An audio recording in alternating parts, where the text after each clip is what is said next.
Alright, ladies and gents, welcome to another video. So, you've just been diagnosed. First thing I'd like to say is sorry to hear that.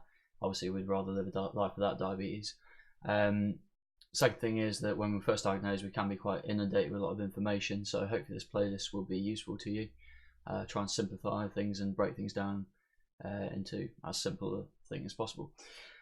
First thing I'd like to say, which is more of a kind of self-help, self-improvement type thing as well, can be applied to that sort of realm, is how we frame things. So when we have a new negative sort of introduced into our lives, such as diabetes, we have a tendency to frame things negatively because we basically compare our life prior to the new negative compared to our new situation. So what I've been trying to do generally, and what I recommend doing, and what I think would be beneficial to us all, is to try and frame things as positively as possible, even though it is a new negative. So use this new negative as an incentive for positive action. Basically, we've got a new health issue, therefore we can use this to try and really motivate ourselves to make healthy choices in other areas of our lives, such as food, exercise, de-stressing, loads of different things.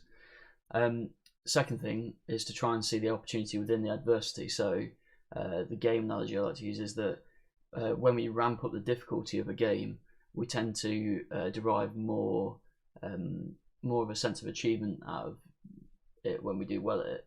And that same thing can be kind of applied to life. So when we've got more obstacles to overcome in life, we can kind of feel more satisfaction about overcoming them. And that's kind of a line of thinking that can be applied to diabetes. In terms of our goals, we want to have, I'll go into this in more detail in another video in this playlist, but as a very quick summary, we want to keep our blood sugars as close to as they would be without diabetes as possible. One really key way of doing that is to carb count, so count carbohydrates and try and work out how much insulin we require to sort of counter the amount of carbohydrates in food. Another important thing related to carbohydrates is the glycemic index and glycemic load of foods, and I'll include a link down below that shows a list of the foods and where they lie.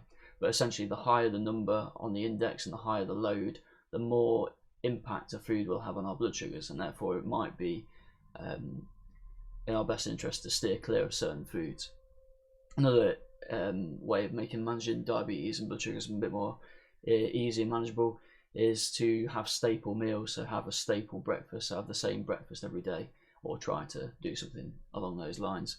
Obviously we can vary it as much as we want, but the more we vary it, the more difficult management tends to become.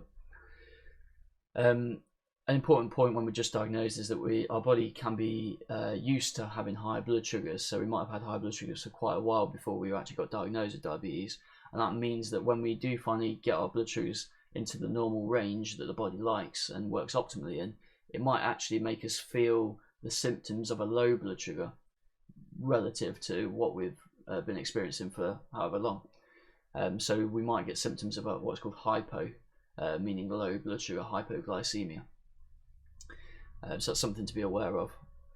The honeymoon period with type 1 diabetes is basically where the pancreas is still working and helping out in terms of blood sugar management.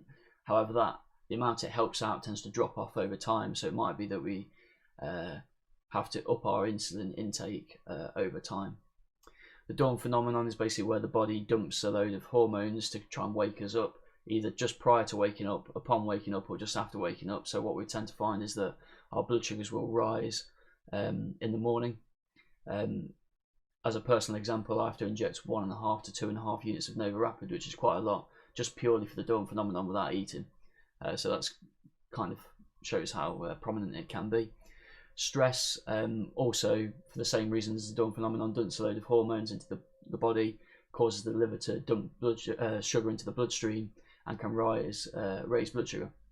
So for situations that have kind of acute stress or increased stress, then we might find that our blood sugars are higher than what we expect them to be. So things like job interviews and exams and stuff like that.